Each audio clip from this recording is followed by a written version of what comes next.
Mga kapatid, magandang gabi po sa inyong lahat. Karamihan po ng mga customers ko po na pumupunta dito sa Antipolo, dito sa Autorans, ay yung mga seniors na. At karamihan din po ng mga nakatutok sa aking mga vlogs ay yung po mga kapatid nating mga kuya ko na po. Dahil ako po ay 56 years old, so malamang 57, 58, 59, 60. Mga seniors or mas mga may edad pa po sa amin. Ayan. So mga kapatid, ito pong mga seniors na pumupunta dito sa amin sa Autorans, talagang nagkakaroon kami ng mahaba-habang kwentuhan, talakayan at pagbabalik tanaw doon sa mga nakaraang mga panahon na kung saan sila po mismo rin ang nagdi-DIY or nagsasariling sikap doon sa kanilang mga sasakyan na gawin. Yung mga simpleng pag-change oil, paglipat-lipat ng mga gulong, paglilinis ng kanilang mga karburador kasi nung araw halos puro ganyan pa ang mga sasakyan, di gasolina.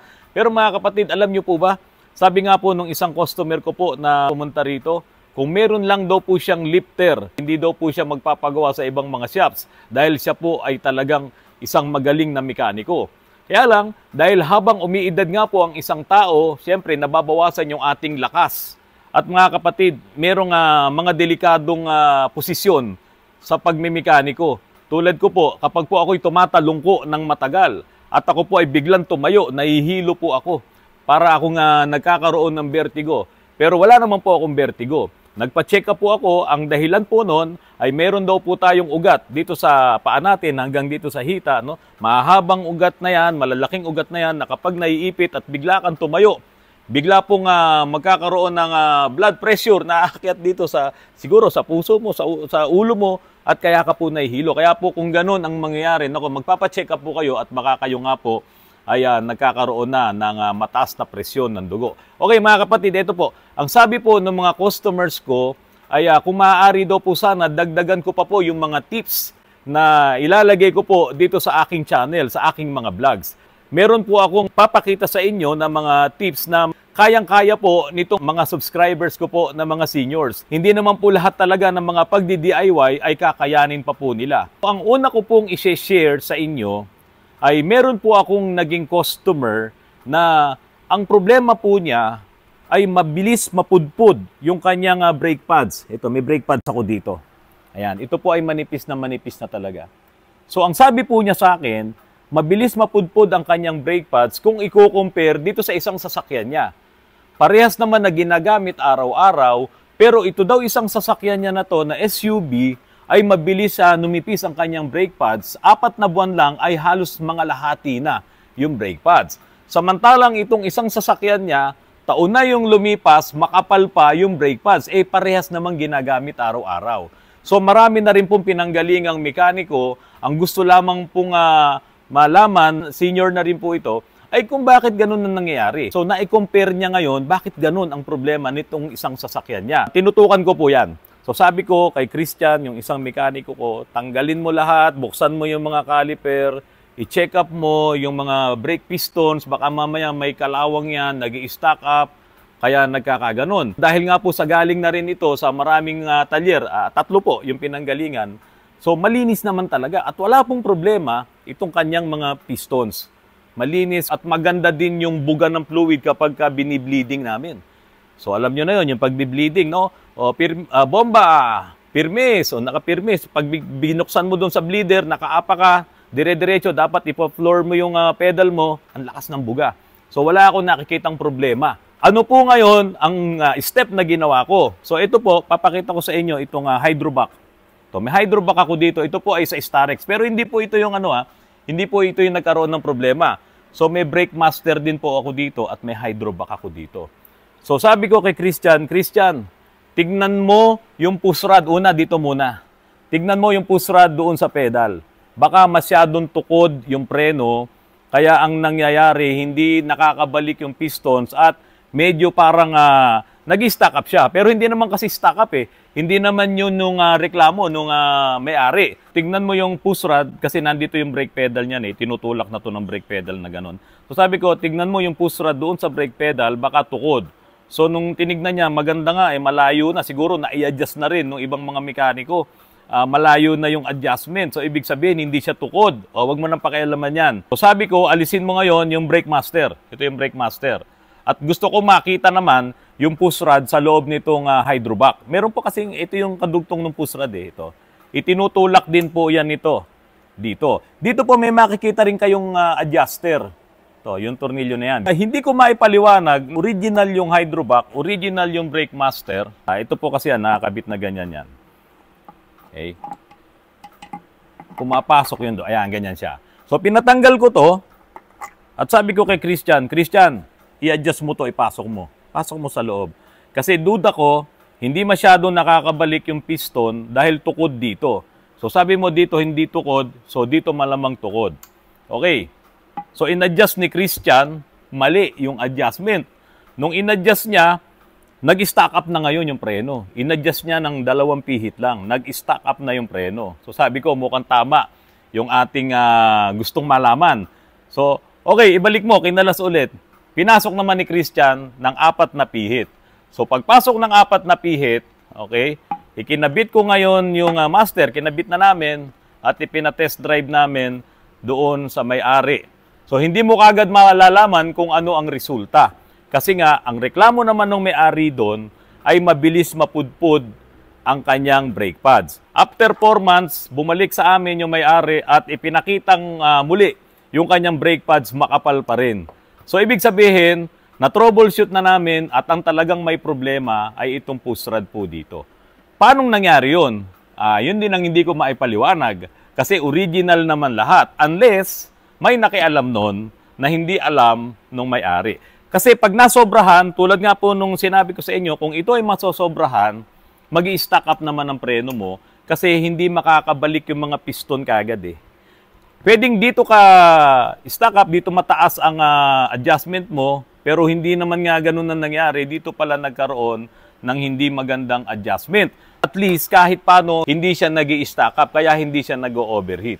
So, yun po yung ma-share ko sa inyo pagdating po dito sa preno po. Munti ko na makakalimutan, yung pong sasakyan na yon, yung preno nun, mabilis din pong lumipis yung kanyang rotor disc. Sa totoo lang, nakapagpalit na po ito ng rotor disc. Ngayon mga kapatid, wag din po kayong gagamit ng mga Metal King. No? Dati gumagamit ako noon.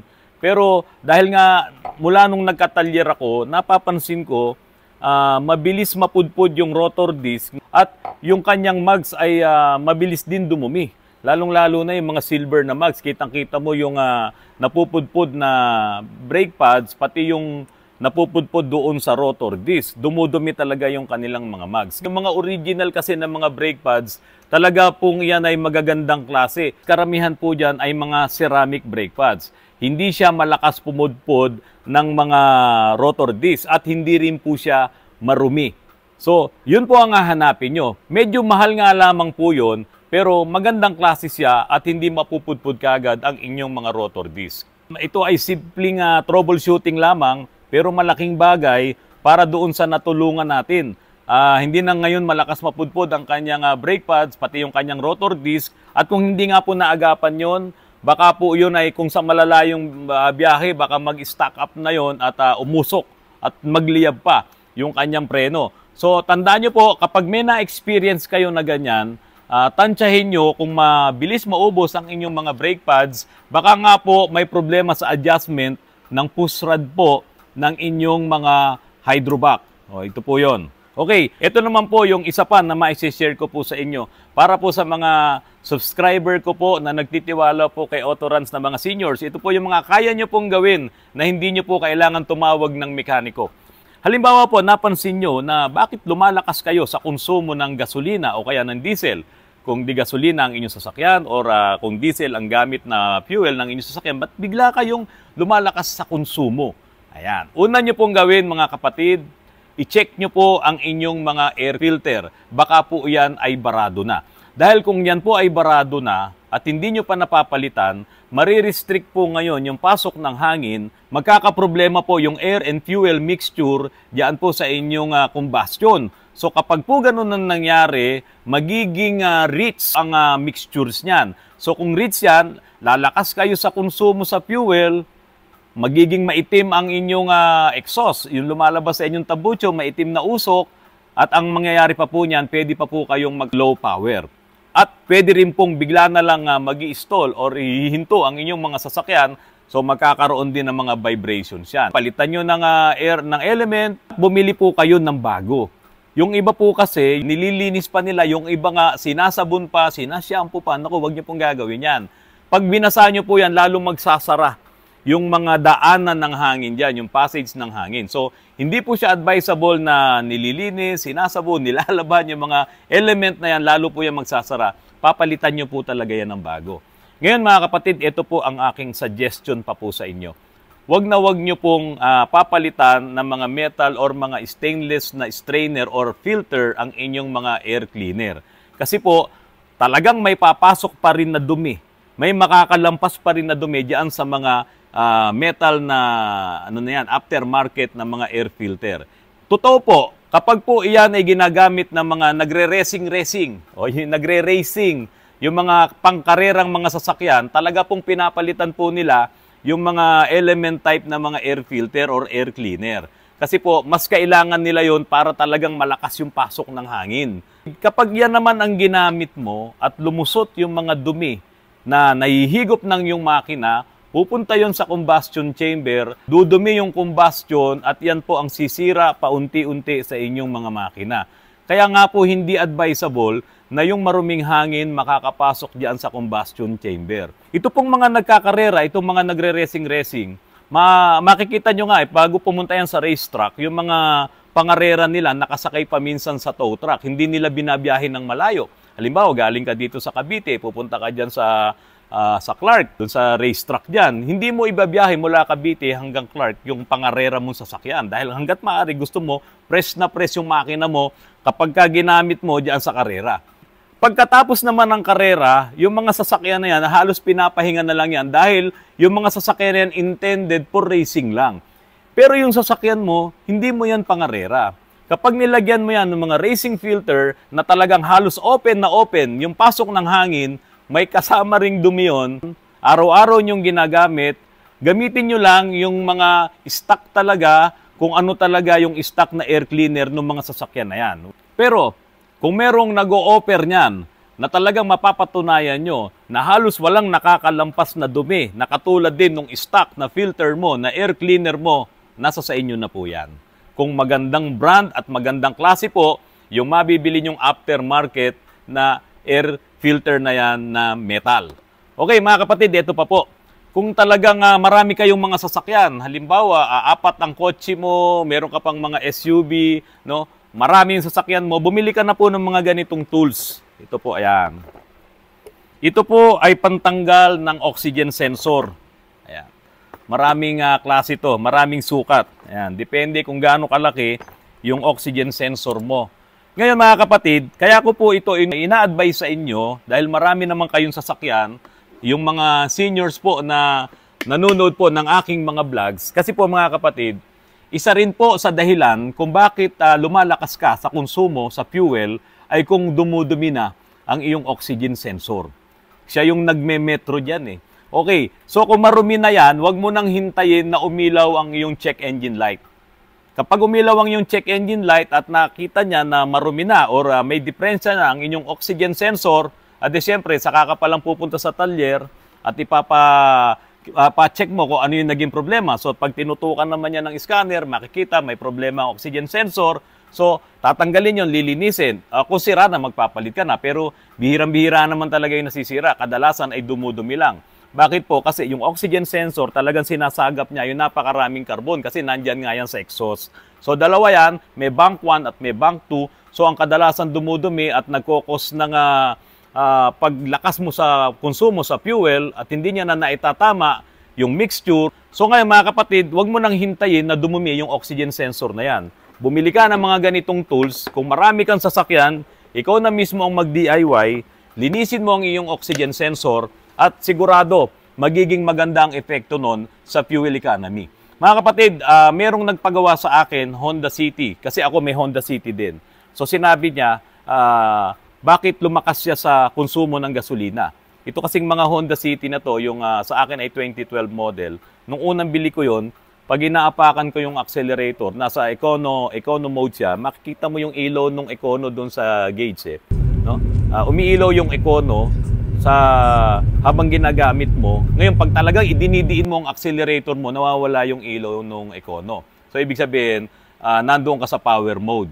So, ngayon, ba't nagtataka ako dati, kahit tapakan ko na medyo madiin yung aking accelerator, nandoon pa rin yung Econo mode niya. Pero ngayon, kapag iyapa ko lang ng konti, i-press ko ng konti, nawawala yung Econo. Ibig sabihin, lumalakas na talaga ako sa konsumo.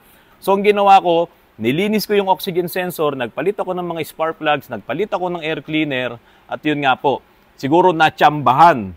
Bumalik ulit yung dati niyang, yung Econo ay matagal na umiilaw. Bago pa siya mawala, ay idinidiin ko na nga yung accelerator.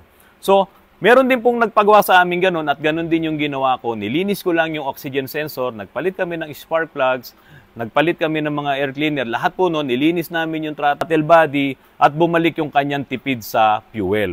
Ang advice ko lang po, huwag nyo nang hintayin na dumimi ang inyong mga oxygen sensor dahil habang yan ay nagkakaroon na ng mga paunti-unting dumi, nagkakaroon din yan ng epekto sa paglakas mo sa konsumo sa fuel. Ito pa po, ang isa po pong isi-share ko sa inyo. Gumamit po kayo ng magagandang langis. Kung ang hanap natin ay makatipid din kayo sa fuel, ang importante po ngayon, yung mga langis na gagamitin nyo ay yung mga bagong langis na rin. At ang isa pa pong maganda sa mga bagong langis, mga kapatid, naaalagaan yung mga rubber seal, naaalagaan yung mga oil seals, naaalagaan yung mga valve seals, pati po yung mga gasket ng inyong mga makina.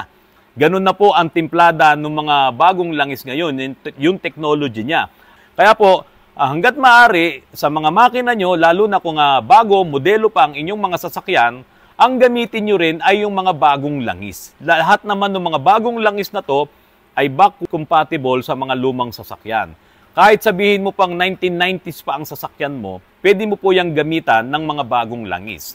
Ang hindi po pwede, yung mga lumang langis ay gagamitin mo dito sa mga bagong modelo ng mga sasakyan. So ngayon mga kapatid, tandaan nyo po, yung mga full synthetic, yung napaka-importante niyan para lalong tumagal ang buhay ng ating mga makina. Yan po ang aking ma-share po sa inyo sa ngayon at sa mga darating po na mga vlogs ko pa po, asahan nyo po yung mga ganitong klase ng vlogs na yung mga simpleng ginagawa natin dito na mga mabilisan ay gagawan ko po ng video para po makarating po sa inyo.